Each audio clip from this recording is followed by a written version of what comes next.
రాజకీయమంటే ఒక టాస్క్, ఒక ధర్మంగా, ఒక విద్యుక్త ధర్మంగా మనం భావించి ముందుకు పోతా ఉన్నాం. కాబట్టి ఈ ప్రయాణంలో అలుపెరుగని బాటసారులా ముందుకు నడుస్తున్న మా కార్యకర్తలందరికీ పేరు పేరున శుభాకాంక్షలు తెలియజేసుకుంటూ ఈ సంవత్సరం ఈ 2026 సంవత్సరం ఒకవైపు పోరాటాలని కొనసాగిస్తూనే మరొక వైపు పటిష్టమైన సంస్థాగత నిర్మాణం కూడా చేసుకోవాల్సిన అవసరం ఉంది. కాబట్టి పోరాటము, నిర్మాణము రెండింటినీ ఆలంబనగా చేసుకొని ముందుకు సాగుదాం. ఈ ప్రయాణంలో నాకైతే సంపూర్ణమైన విశ్వాసం ఉంది, మనం విజయం సాధిస్తాం. ఎందుకంటే ధర్మం మన వైపు ఉంది, న్యాయం మన వైపు ఉంది, నిజాయితీ మన వైపు ఉంది. ఇవాళ రెండు పార్టీలు ఒకటై మన మీద కత్తులు దూస్తున్న సందర్భాన్ని మీరు చూస్తూ ఉన్నారు.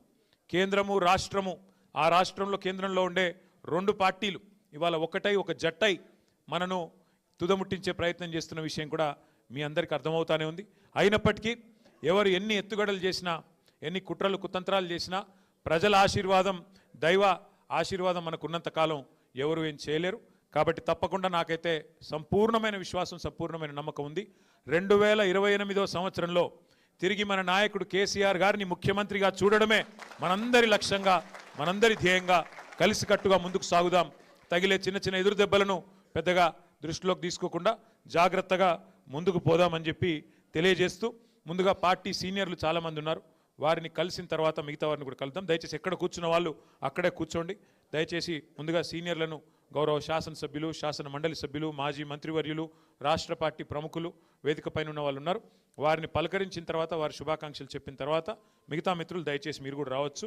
కాబట్టి ఎక్కడున్న వాళ్ళు అక్కడే ఉండి దయచేసి గందరగోళానికి తావివ్వకుండా ముందుకు సాగుదామని చెప్పి ప్రార్థిస్తూ ఇక్కడ చేసుకో, ఇక్కడే ఉంటే బెటర్.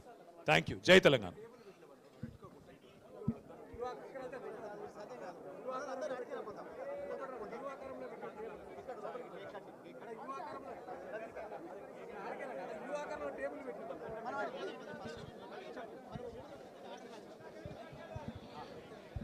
దయచేసి అందరూ ప్రెస్ హాల్కు రావాలి, అక్కడనే అందరు కలుస్తారు, ఇక్కడ ఎవరిని కలవడు అందరు.